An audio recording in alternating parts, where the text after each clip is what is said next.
Yesterday I heard by chance of a small gathering of friends. When I arrived, I found to my delight that there would be party favors. There were good quantities of DPT, 5 mg DPT, and 2 CI on hand. Having already had one invaluable experience with DPT, I felt I owed it to myself to try it again.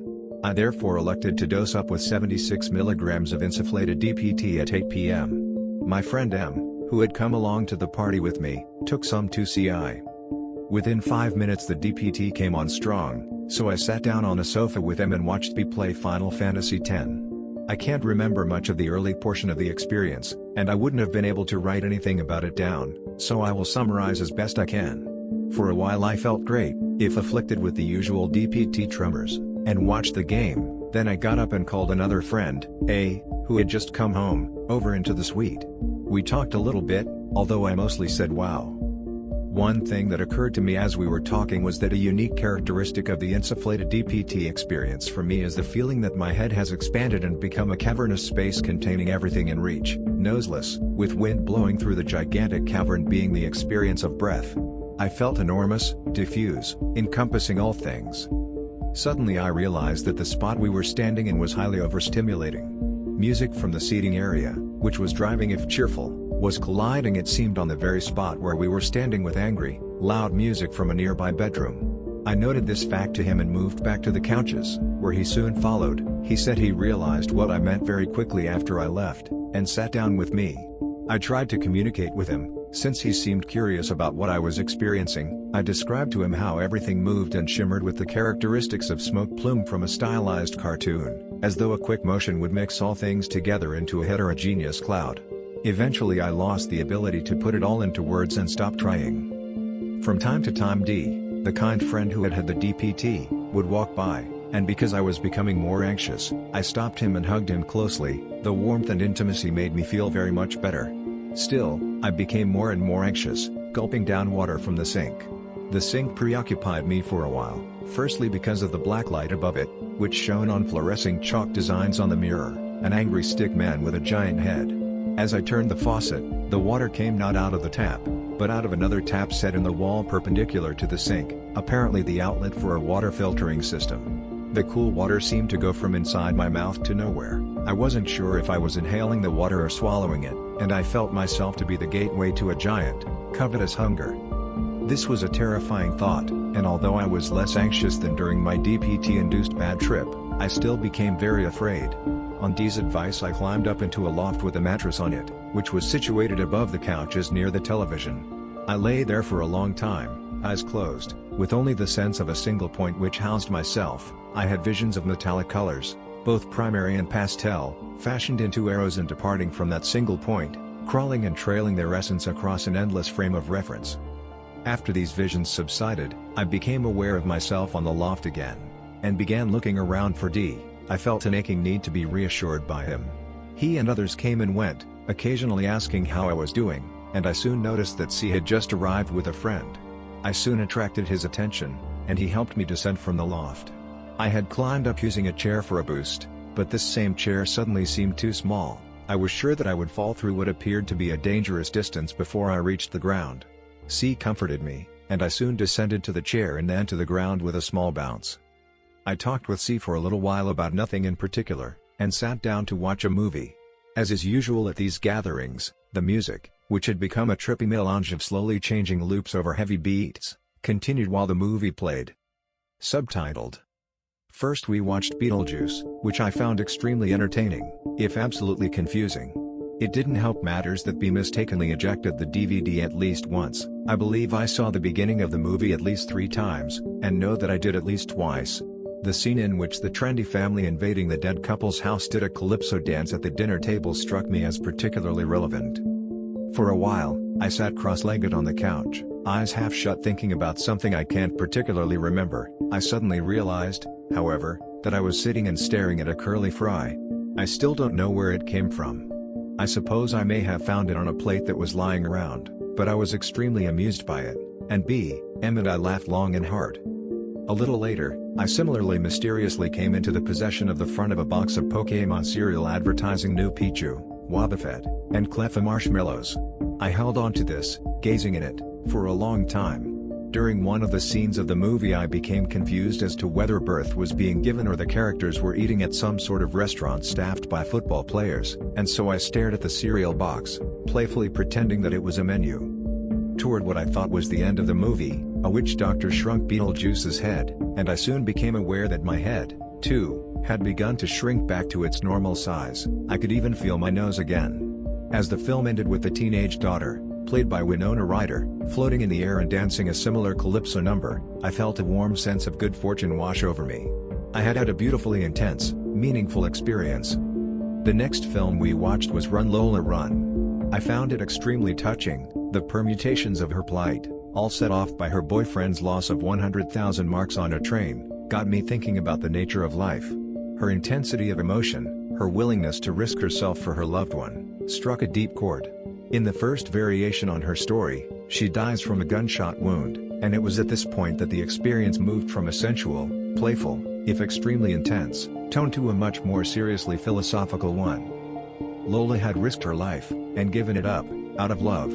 But what could she have accomplished had she not died? What if she had given her boyfriend up for lost and walked away?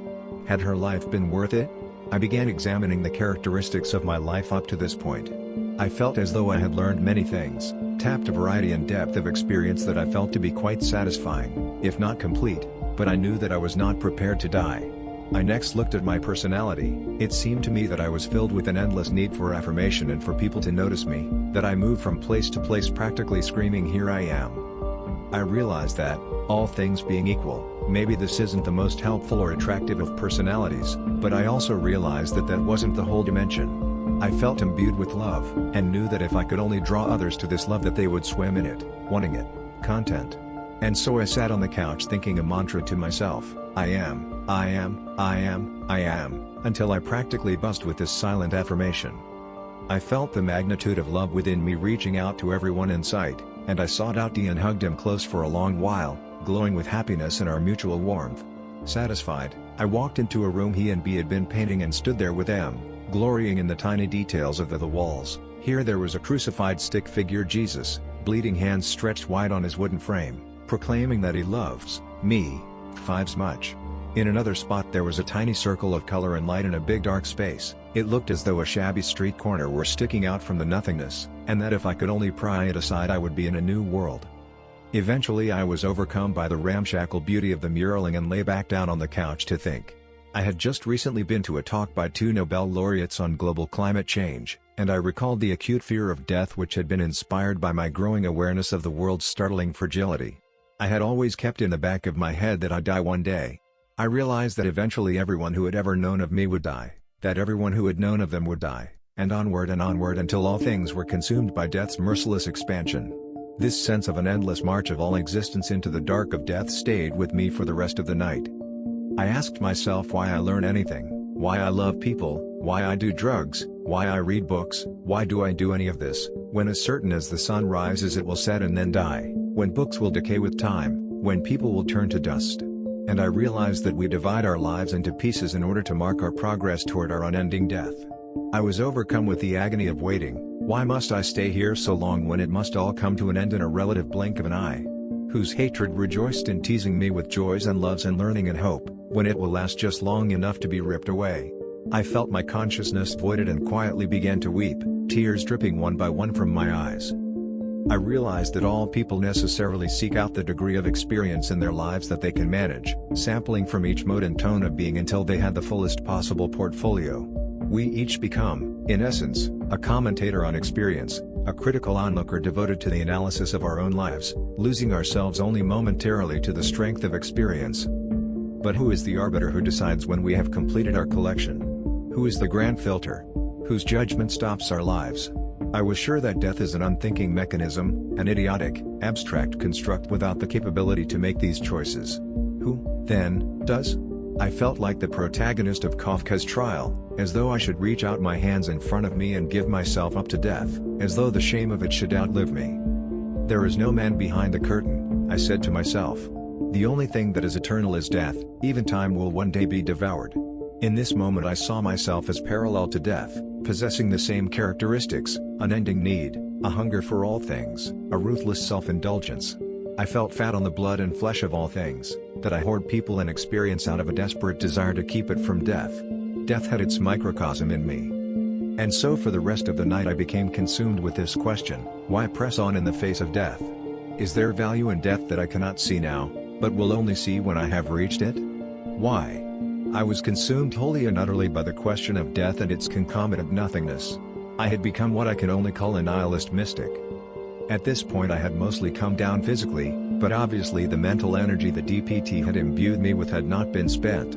C said that he was leaving to go to another party. Would I like to come? The answer was yes, since I felt satisfied with the gathering up to that point and felt the need for a change of scenery. Emma departed, and I made sure to give D a long, hard hug for having guided my way to this important train of thought. As we walked the short distance to the building where the other party was in full swing, the loving coolness of the night made me think that maybe death isn't so bad, that it might be like the transition I had just experienced, a movement from screaming intensity to quiet, gentle comfort. We climbed what seemed like endless flights of stairs to the 5th floor, ending up in a similarly endless-seeming corridor. I felt as though the journey to death was being reenacted in pantomime. Many people were at this second party, from broad samplings of different social circles I move in. I felt very happy to be in such a familiar group, and had short conversations with a few people. I felt awkward, as if I was imposing on their ability to enjoy themselves. Something else was very wrong: the corridor was terribly narrow, and there were too many people to make moving comfortable. I felt as though I were a blood cell tumbling through a bloodstream or an amoeba between two microscopy plates. I wandered into a room and found that, as it was a Mardi Gras party, there were negotiations being held over bead-worthy actions. It looked like an antebellum slave market, a human meat market, with people driven by their appetites to bid for the debasement of others. It made me extremely uncomfortable, and I quickly exited. I walked down the hall in a different direction, imagining myself a particle undergoing Brownian motion, until I ran into a friend, R, who is a small man like myself and usually runs around shirtless. I grabbed him and did the equivalent of a wrestling move, spinning him around in my arms far above the ground, finally plopping him down. He asked me what was going on, and I replied, "I hugged you," and wandered off. A little later during my visit, which had taken on the characteristic strangeness of a demented carnival, I saw R engaged in a pseudo-sexual act with H and J. H is an old, crusty alumnus with a thing for spanking, and he started spanking J while R stood in front of her clutching what appeared to be a small cable. H began spanking more and more quickly, the crowd began yelling R's name, and finally he raced down the hall, cable in hand. It was like an insane kinetic sculpture, and I found it to be very beautiful. Soon I found myself in a lounge, but it made me too uncomfortable to want to stay any longer, so I found my way out of the building, by the endless flights of stairs, and walked out into the bosom of the night. I reeled around on the snowy ground, experiencing a joy in life, in the moment, and finally sprawled out coatless on the cold ground. I felt as though the world were pulling me into its bosom. After a few minutes, I got up and walked away, first slowly, then more and more quickly, until I was nearly running, crying, laughing, overcome with an onslaught of conflicting feelings. I was sure that I would be arrested for public intoxication, but I didn't care. I careened through a world alive with emotion. When I got home, I ran about with my Pokémon cereal box cover and talked to friends, drank soda, and finally got tired. Around 1 a.m. I finally sat in the corner on my bed, curled in a blanket, put on Aphex Twin's Selected Ambient Works Volume 2, and contemplated the nature of death. Two friends, M2 and A2, came into the room. M2 played a game on my GameCube and they talked. I peripherally took in the details of their conversation, A2 breaking into tears during her writing class, M2's disappointment over her boyfriend's indifference to a creative attempt to express herself to him, and other things. I felt touched that they would discuss these things in my presence. Finally I began to drift off around 2:30. As I fell asleep, I realized that one day, although I can't understand it now, I will have filled my life with so much joy and so much pain that it will no longer matter, that it will disappear, that it will eventually mean nothing. I will be satisfied simply for the chance to have experienced it. In other words, one day, if you are fortunate enough, when your children have grown, when your work has met its conclusion, when you have loved and been loved, when the breadth and depth of your experience has grown beyond the bounds of your hopes and dreams, when the quiet grief of others' deaths has become as familiar to you as your own face, you will peel everything away. You will say farewell to your children, you will sign your final paper, you will embrace your loved ones for the last time. Complete your inner memoir, and look toward your fallen friends. You will wade out into the ocean of night that is home to death and finally push off into that endless sea of bittersweet satisfaction. The moment will never end. Postscript some weeks later. I've found that this trip has genuinely reshaped my beliefs, changing my outlook from virulently atheistic to decidedly agnostic. I have my hopes and theories about our place in the scheme of things, but I don't think I'll ever be able to hold them with the same strength of belief. This uncertainty is something I've accepted in my life post-trip. Death has become a philosophical preoccupation. I think about the place of death in our lives very often. I am not depressed at all, I've just begun contemplating aspects of life which previously I had found convenient to ignore and treat lightly. The intensity and urgency with which I have begun to examine my life and my views is totally unprecedented, and I value this experience for having helped me to become more circumspect. Even a month later, this trip remains iconic, an overshadowing presence in my daily life. I would hate to be thought guilty of indulging in abstract sloganeering, the bit of melodrama at the end of the report notwithstanding, a charge I subtly leveled at the end of important, unpleasant trip. Still, this night on DPT caused a definite and persistent change in me, and I'm taking it deadly seriously. In using DPT, and I almost definitely will again, I'd suggest you take note of this transformative potential.